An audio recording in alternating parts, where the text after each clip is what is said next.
Alright, this only has like 3 voice actors and 2 of them only have 3 lines between them, so I'll just roll once.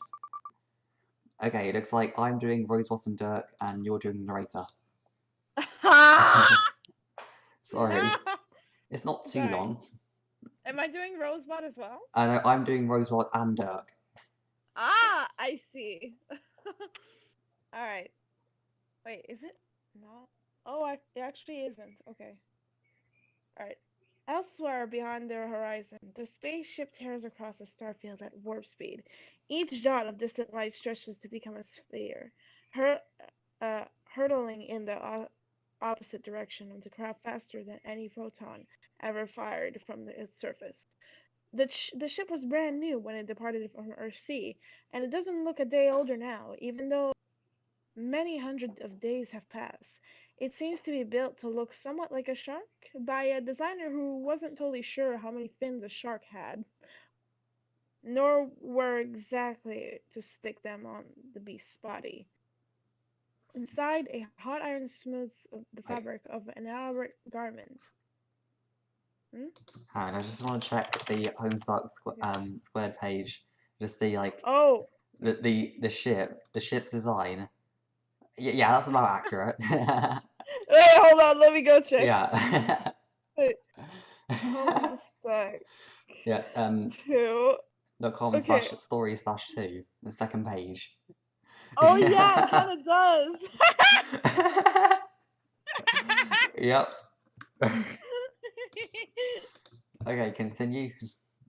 Alright. Inside, a hot iron smooths the fabric of an elaborate garment, releasing a gentle hiss of steam. At a glance, it looks like the to a god tier costume, but it clearly isn't standard issue. The one is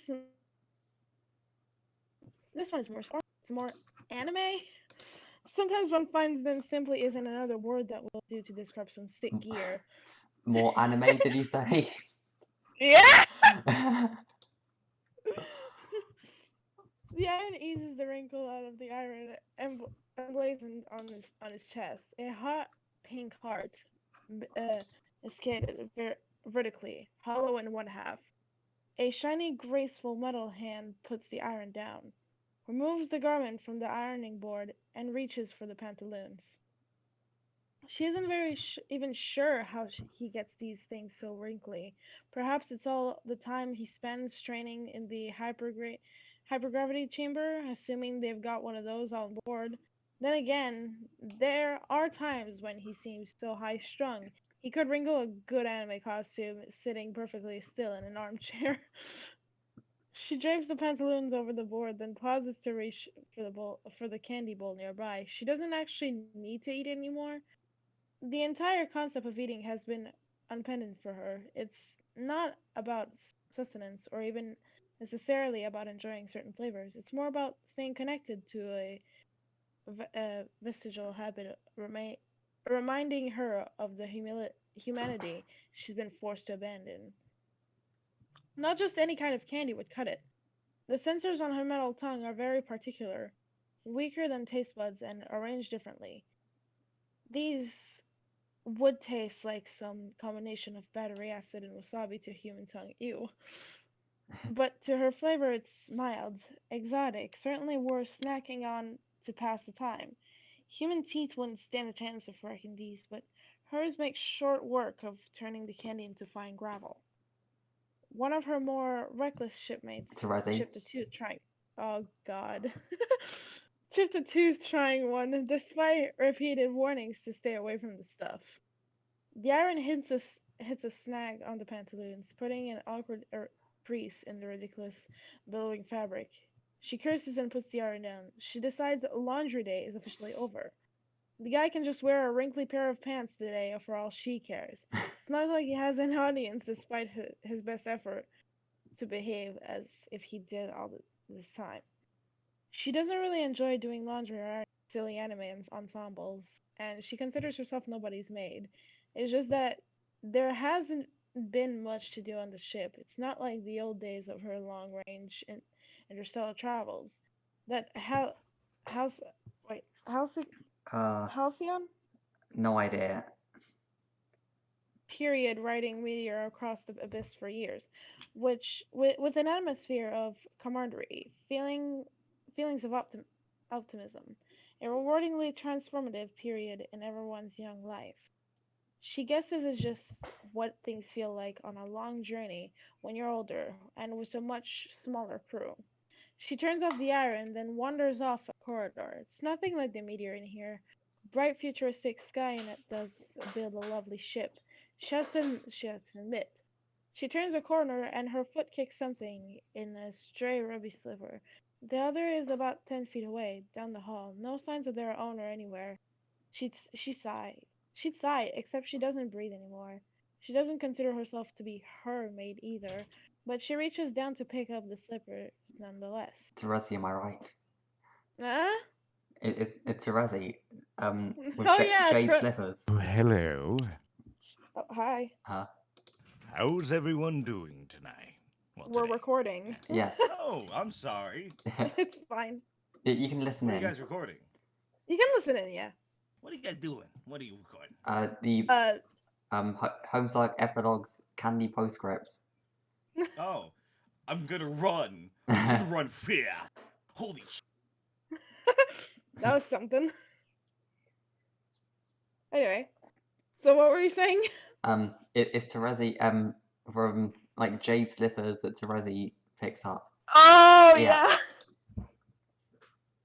She enters a room central to the ship, one that she visits now and then, possibly for sentimental reasons, or maybe it's just to creep herself out. Situated near the wall, something that looks like a rather elegantly designed iron lung is mostly made of glass, with polished silver trim around the sides and base. There is a digital monitor on the wall. She approaches and places her hand on glass with a faint metal click. She is to live in this body. She's dressed in the same clothes as she was wearing the day she slipped into a coma. A special tiara replaces her typical hairband, lined with the blinking transmitters. The device beams her awareness directly into the current mechanical avatar. She presumes it utilizes the same technology that Jade's grandfather once used to build a dreambot for her, which functions similarly. She knows she'll never be able to inhabit this sleeping body again. She honestly can't decide whether that makes her feel sad or relieved. She ponders the future of her old body with, will it all work as planned? She has to believe it will. It is the only path to achieve permanence for these tenuous bodily accommodations. A jarring sound snaps her out of her reverie. It's an alert, beeping urgently from the cockpit. The robot leaves her embo- entombed living body and runs quickly through the winding corridors. She sits down at the helm and examines the monitor. A new planet is within sensor range. She studies the millions of statistics, all pouring in at once. Her pupil-less eyes take them all in, simultaneously her head needing only to move a quarter inch from the side to side to pan her vision across the data.